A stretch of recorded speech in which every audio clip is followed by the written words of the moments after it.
Hello students, welcomes all of you in online classes Chemistry with Vijendra. आज हम BSc part third year की physical chemistry का topic quantum यांत्रिकी के बारे में अध्ययन करेंगे कि व्हाट इज द यांत्रिकी, क्या क्या इसकी सिद्धांत है, क्वांटम यांत्रिकी क्या है, इसके अंतर्गत जैसे कृष्णिका विकिरण, ब्लैक बॉडी है ना, और इसके कौन कौन से नियम्स होते हैं उसके बारे में अध्ययन करेंगे। ठीक है, तो सबसे पहले हम पढ़ते हैं कि एक्चुअली यांत्रिकी है क्या। तो यांत्रिकी है क्या, इसके लिए समझने के लिए हम सबसे पहले कहते हैं कि विज्ञान की वह शाखा जिसके अंतर्गत पदार्थ के कणीय पिंडों के गतिकीय गुण का अध्ययन किया जाता है उसे यांत्रिकी कहते हैं। अर्थात विज्ञान की वह शाखा जिसके अंतर्गत पदार्थ के अंदर जो मॉलिक्यूल्स होते हैं, जो जिनसे मिलकर वो पदार्थ बना हुआ होता है, उनका मूवमेंट क्या है, उन सब के बारे में अध्ययन करने के जिस विज्ञान में हम करते हैं वो क्या कहलाती है, यांत्रिकी कहलाती है। तो कणों की गति के संबंध में कई नियम दिए गए थे, उनमें से जैसे न्यूटन का नियम था, और विकिरण ऊर्जा के संबंध में मैक्सवेल का सिद्धांत था। तो इन सब को सिद्धांतों को समझने के लिए हम क्या है कि दो मूलभूत समीकरणों का समझने की कोशिश करेंगे। तो सबसे पहले किसी कण की कुल ऊर्जा, उसके गतिज ऊर्जा जिसको हम काइनेटिक एनर्जी बोलते हैं, प्लस उसकी पोटेंशियल एनर्जी या स्थितिज ऊर्जा के योग के बराबर होती है। जहाँ पर काइनेटिक ऊर्जा जो होती है 1/2 mv² होती है, और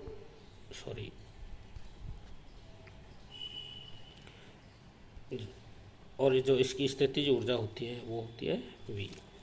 ठीक है, जहाँ पर m उस कण का क्या है, m उस कण का द्रव्यमान है, जबकि v उस कण का वेग होता है जिस समय पर उस कण की ऊर्जा ज्ञात की जा रही है। चूँकि हम जानते हैं कि कण का जो रेखीय संवेग होता है P क्या होता है, mv² होता है। ठीक है, अब ये वैल्यू इस समीकरण 1 और 2 से हम नया समीकरण क्रिएट करेंगे। जैसे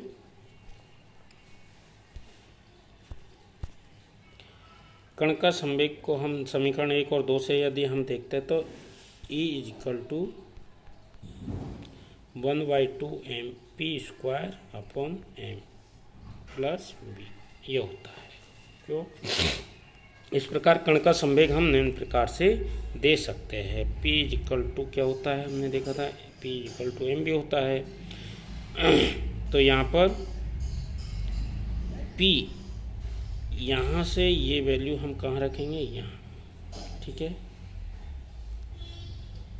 तो P = हम इसको लिखेंगे P = mv। B को हम कैसे लिख सकते हैं, B = dx/dt। तो ये हो जाएगा, तो P = m dx/dt। इस तरह से हम इसको लिख सकते हैं, जहाँ पर dx क्या है, दूरी में हुआ परिवर्तन है। यदि कण स्थिर अवस्था में है, यदि जो मॉलिक्यूल के अंदर जो है वो स्थिर अवस्था में है, तो उस स्थिति में v = क्या होगा, 0। तो उस स्थिति में b का मान 0 होगा। तो समीकरण 3 को हम निम्न प्रकार से लिख सकते हैं। समीकरण 3 क्या था हमारा, समीकरण नंबर 3 था हमारा, चलिए बोर्ड छोटा है इसलिए हमको इसको बार बार मिटाना पड़ रहा है। समीकरण नंबर 3 था हमारा P² + p।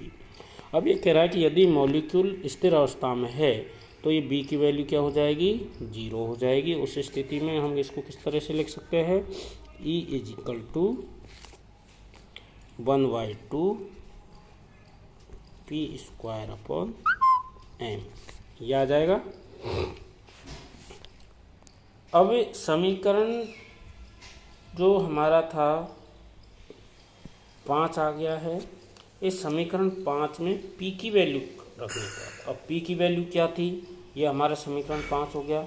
अब इसमें यदि हम p की वैल्यू रखें, अब p की वैल्यू क्या थी हमारी, p की वैल्यू थी p equal to m d x upon d t, ये थी जो कि हमारा समीकरण नंबर 4 था। अब ये p की वैल्यू हम कहाँ रख रहे हैं, समीकरण नंबर 5 में। तो क्या होगा, e is equal to m square d x upon d t का होल स्क्वायर अपॉन 2m। ठीक है, इसको हम कैसे लिख सकते हैं और आगे और सिंप्लीफाइड कर सकते हैं। इज इक्वल टू एम, क्योंकि एक m से m कट जाएगा तो m इज इक्वल टू 2 और D x upon d t का होल स्क्वायर। इसको हम डी एक्स डी टी को हम इधर ले आते हैं तो क्या होगा, d x upon d t whole square हटा देंगे तो ये आ जाएगा 2e अपॉन एम। ठीक है, ये हमारा आता है। अब यदि हम इसको माने कि चिर सम्मत यांत्रिकी की जो दूसरी मूलभूत समीकरण है वो न्यूटन के वेग का दूसरा नियम है, जिसके अनुसार m द्रव्यमान वाले पिंड पर लगने वाला बल, m द्रव्यमान वाले पिंड पर लगने वाला बल उसके द्रव्यमान m और त्वरण के गुणनफल के बराबर होता है। ठीक है, और हम जानते हैं कि a इज इक्वल टू होता है वेग में समय के साथ परिवर्तन, त्वरण। ठीक है, तो अब इस a की वैल्यू को हम यहाँ रख देंगे तो क्या होगा, f is equal to m d v upon d t होगा। ठीक है, चूँकि हम जानते हैं p इज इक्वल टू क्या होता है, m भी होता है, और यदि हम m को यहाँ ले लें तो ये क्या हो जाएगा, f is equal to d m b upon d t. M b क्या होता है, p होता है, तो इसको हम क्या लिख सकते हैं, D p upon d T. मतलब जो बल है वो संवेग में परिवर्तन की दर के बराबर होगा। इसको हम ऐसे लिख सकते हैं कि बल संवेग में परिवर्तन की दर के बराबर होता है।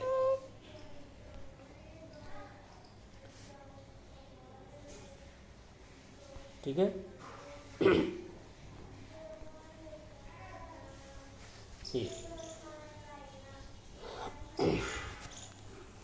चूंकि संवेग में परिवर्तन की दर त्वरण के समानुपाती होती है तो उस स्थिति में समीकरण 2 को हम निम्न प्रकार से भी लिख सकते हैं। जैसे इस समीकरण को हम कैसे लिख सकते हैं, f is equal to d p upon d t. ठीक है।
तो इसके बाद में क्या होगा, इसके बाद में होगा, इसको हम लिख सकते हैं एफ इजिकल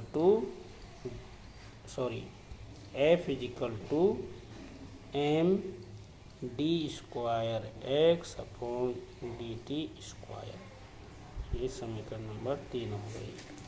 इस प्रकार यदि हम प्रत्येक समय पर प्रत्येक स्थान पर लगने वाला बल ज्ञात हो तो उस कण के पथ को हम ज्ञात कर सकते हैं। तो ये तो हो गया इसका एक सीधा सिंपल सा है कि किसी कण की स्थिति और संवेग में से एक मान ज्ञात हो तो उस कण की गति के बारे में हम पूर्व अनुमान लगा सकते हैं।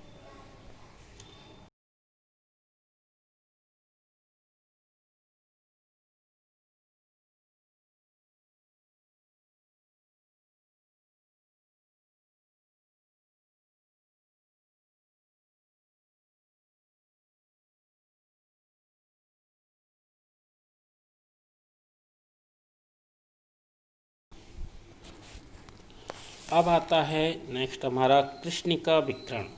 कृष्णिका विकिरण है क्या?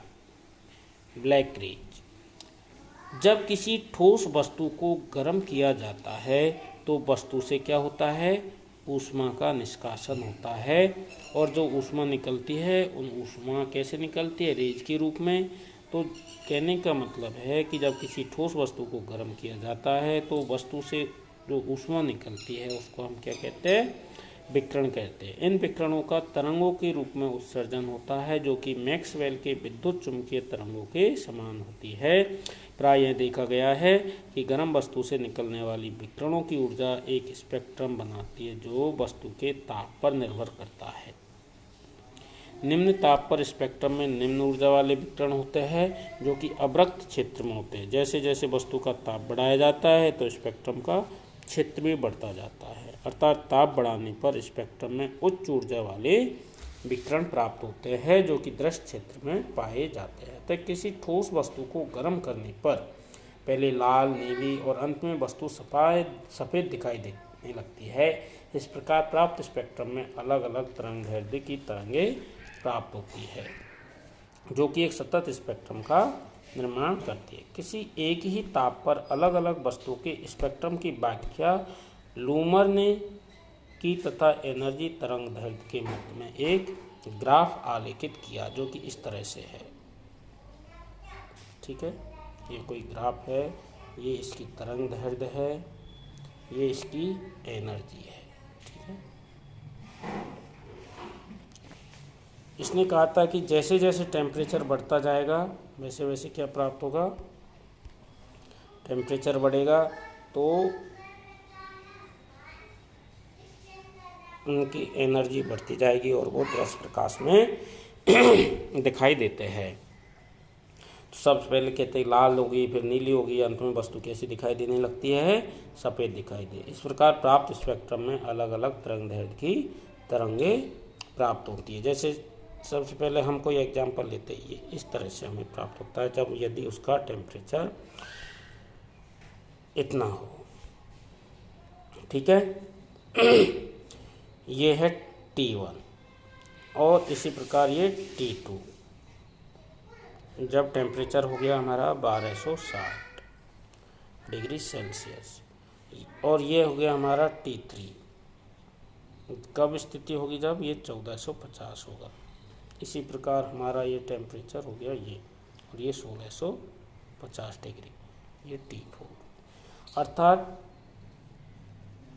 जो हमारा प्राप्त होगा इससे ये निष्कर्ष निकल रहा है कि प्रत्येक ताप पर एक सी तरंगदैर्ध्य है। प्रत्येक ताप पर क्या है, लैम्डा एक जैसी है जिस पर ऊर्जा का उत्सर्जन अधिकतम होता है। मतलब एक तरंगदैर्ध्य है जिस पर ऊर्जा का उत्सर्जन अधिकतम हो रहा है। ठीक है, ताप के बढ़ने के साथ लैम्डा के मान कम तरंगदैर्ध्य की ओर विस्थापित हो जाते हैं। मतलब ताप जैसे जैसे बढ़ रहा है लैम्डा की वैल्यू कम तरंगदैर्ध्य की ओर बढ़। एक ही ताप वाली वस्तु में अलग अलग तरंगदैर्ध्य के मान होते हैं। मतलब जैसे यहाँ पर अलग लैम्डा होगा, यहाँ अलग होगा, यहाँ अलग होगा, यहाँ अलग होगा, इस तरह से। अतः ये एक गुण एक कृष्णिका या ब्लैक बॉडी के लिए है जिसे आदर्श उत्सर्जक माना जाता है। अब होती क्या है ब्लैक बॉडी? ब्लैक बॉडी या कृष्णिका